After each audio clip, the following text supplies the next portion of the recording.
factors. In Swahili tunaita vigao. Factors ni vigao. Ni muhimu sana. Inasaidia sana. To find factors of a number like 84, you have to know which numbers divides 84 exactly without leaving remainder. Ule mchakato tu wa kufikiria namba zipi zinagawanya 84 bila baki, my belief is unakufanya ubongo wako unakomaa. Yaani ujue kwamba hapa ni 1, 84, ujue kama ni 2, 42, ujue kama ni 3, 28, ujue kama ni 4, 21, ujue kama ni 6, 14, ujue kama ni, is a lot. 7, 12. Huo mchakato tu ni wa mtu ambaye tayari iko strong. Sorry, that's why kwa mtu anayejua kuzidisha na kugawanya, factors is the next party to understand. Faida ya factors, faida yake, we'll find the things like GCF. GCF.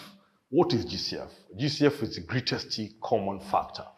For those who are doing Swahili, we'll find KKS. KKS nini? Ni kigao kikubwa cha shirika. Remember, tumesema factors ni vigao. Good. Faida yake nini? Kuna hesabu kwenye hesabu za sehemu, let's say unaweza kufanya hesabu kama 18 ya 24. Hii ili ifanyike vizuri, ukipata jibu kama hili, maana yake ukiliacha hivi umekosa. You have to simplify. Kusimplify ni kurahisisha. Tunarahisisha kwa nini? Tunatumia GCF. Kwa mfano, GCF ya 18 na 24 ni 6. Kwa 6, 3, kwa 6, 4. Hiyo ni kazi ya factors. Sio, unanielewa? Kuna common factors, vitu kama hivyo. So my point is, umekuja kwenye mada muhimu sana kwa mathematician. This is very important. Na tunapoanza kusoma factors, these are things which we will cover. Number 1, tutacover meaning of factors. Meaning of factors. Hii tutacover ya kwanza kabisa.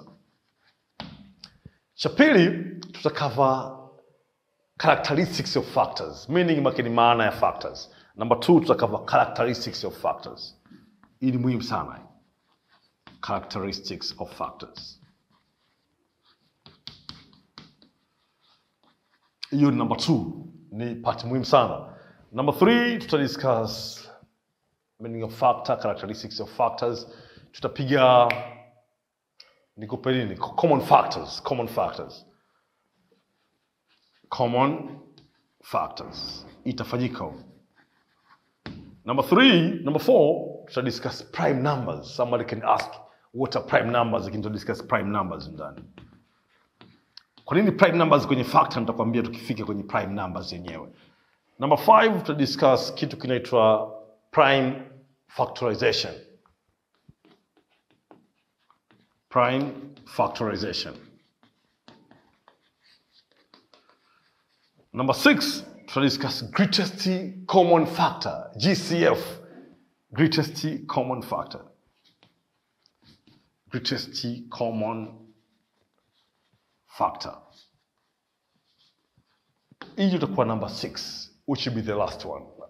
Greatest common factor taifanya kwa listing method na by prime factorization method. God bless you. Make sure tunaenda pamoja mwanzo mpaka mwisho. My name is Teacher Michael. God bless you. Ciao.